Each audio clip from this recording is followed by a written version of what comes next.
Welcome to Purl and the Pines Knit Tips, techniques to coordinate with exclusive Purl and the Pines knit patterns and yarns to make the projects that we have here on the table. Today we're going to be talking about the braided join, which is a way to put together strips of knitting in a very pretty way without sewing. This technique is difficult to write and easy to do. My name is Susan Chastain. I am the author of the Mother of Purl pattern line, and all of the projects that I'm going to be showing you today are Mother of Purl patterns. First, we're going to look at the braided join vest. This is the back of the vest. It has lace incorporated in the panels, but the two pieces of the back were put together with the braided join, as are the side seams. We also have the stitch sampler Afghan, which is made in 3 strips that are also put together with this join, actually 4 strips. And we have the braided neck warmer. This one is put together with 2 different colors, so you see the braided join has a really interesting effect. We also have the Blossom Baby Blanket. This is made with Baby Blossom Chunky, and it's done in 3 panels put together with the braided join. Again, the braided join is not difficult to do. It's kind of scary because you're dropping stitches, but it's much easier to learn by visual work than by trying to write it down. So give us just a minute and we're going to show you how to do it. When you're doing the braided join in all of the patterns that I've shown you, all the products that we have here at Purl and the Pines, they will all the patterns will tell you how to finish off each of the strips so that you're ready to do the braided join. But I wanted to show you what this is going to look like to make it easier for you to understand. First of all, it's very important that each one of your panels have exactly the same number of garter ridges. Most of these are done with a couple of garter stitches at each side of the panels, and the middle can be virtually anything, but garter stitch at the edges, and you must have the same number of rows in each of the panels or they won't go together properly. Again, that's indicated in all of the patterns. If you are doing multiple panels, your pattern will say that when the piece that's going to be at the right edge of your project, when you bind off, you're going to be binding off and not knitting or binding off the last stitch. This last stitch will be put onto a holder or a lockering marker. When you're doing the left panel, you're going to knit the first stitch, put it onto a holder or lockering marker, and then bind off the rest of the stitches. The center panel, you're going to be holding both the first and the last stitch. So in the center panel or multiple center panels, you will knit the first stitch, put it on a lockering marker, knit across and bind off across the top of the piece, and then not knit the last stitch, but just put it onto a lockering marker. That way you have live stitches at the edges that you're going to join. These stitches are then going to be, and don't panic now, they're going to be unraveled down the piece, and then you're going to be joining the free loops together with a crochet hook. And we'll show you how to do that next. Here are 2 simple garter stitch panels ready to be joined. So you can see my right panel was bound off with the last stitch not knit and just held. And my left panel, the first stitch knit and held, and then I bound off the rest of the stitches. We're going to start by unraveling the right loop. So we're going to take the lockering marker off, and in order to unravel this stitch, we're going to look at that downward loop just adjacent to the end stitch, and I'm going to pull on that. You can use your fingers, you can use a chibi. I'm going to pull up on that loop, and now we've got stitches that are starting to unravel. If you have thicker yarn like this, working with your fingers works great. Sometimes it catches a little bit if you've got a yarn that's got some loft to it or some hair to it.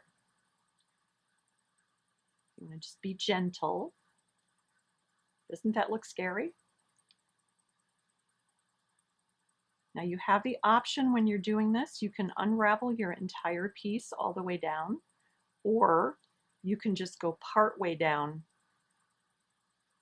which I find works a little bit better, just because that way if I have to stop in the middle, I don't have the scariness of all these loops hanging out. Okay, so I've got some of my edge undone on this side. Now, in order to undo the left panel, it's easier to unravel with this edge facing you. So I'm just going to flip it over so that I can unravel this side and do the same thing. Take that adjacent loop right there and pull it either with a chibi or with your fingers till we can get it unraveled part way down.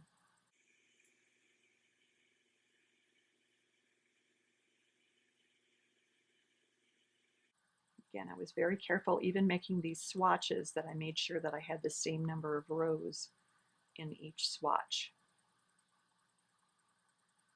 Okay, now that we've got this edge partly undone, we can flip it over because we're going to be joining it here. Now, on your right panel, because you did not knit the last stitch, you're short one loop. So what you're going to do is you're going to take the yarn from your bind off and make a fake loop. So what you want to do is just take that yarn and run it underneath the last stitch that you bound off so that you get what amounts to a loop there at the top. I usually, it's going to be loose because it's not actually fastened in. I usually wait and fasten that in later, or you can do it now, whichever you want. Just going to let that go.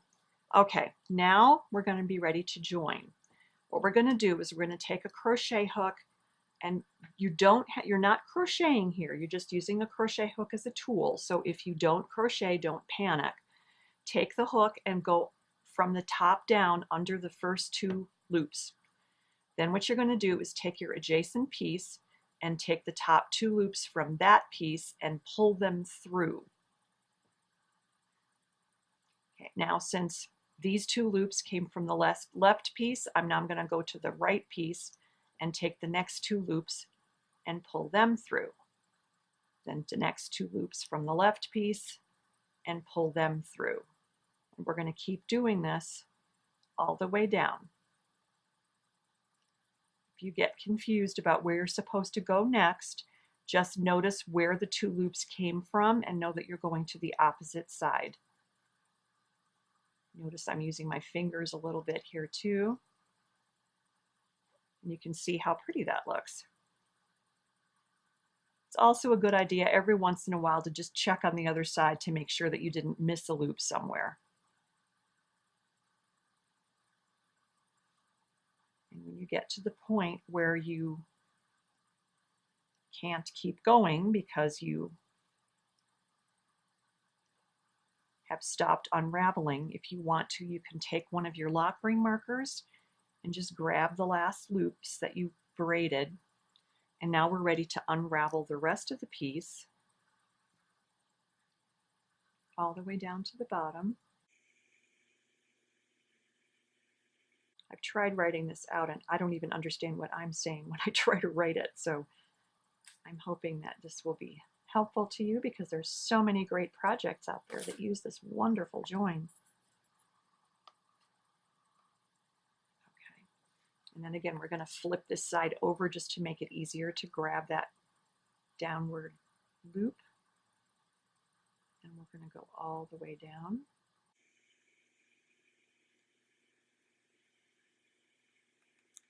Okay, now we're gonna go back up and grab the two loops that are on the lock ring marker. Take the crochet hook from the top, get those back on the hook, and then grab the next two loops. Obviously, because these two strips are different colors, it's pretty easy to see where I'm supposed to go next, but it's really not that different when you're using the single color.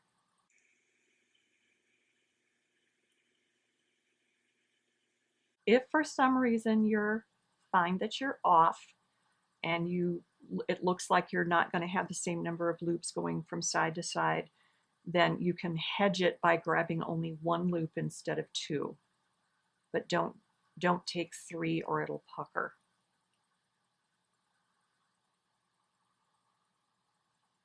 we're almost to the bottom. And we see we have one loop left on each side. So right now I'm only going to go through one loop because that's all I have. One loop on this side, that's all I have. And then I'm going to take the tail from my cast on edge and pull that through the final loop, and then I can weave that in on the wrong side and everything remains stable. So now all you'd have to do is weave those ends in, and then the fake loop that you did with your tail at the top, you'd want to weave that in also. But there you go. Voila, the braided join.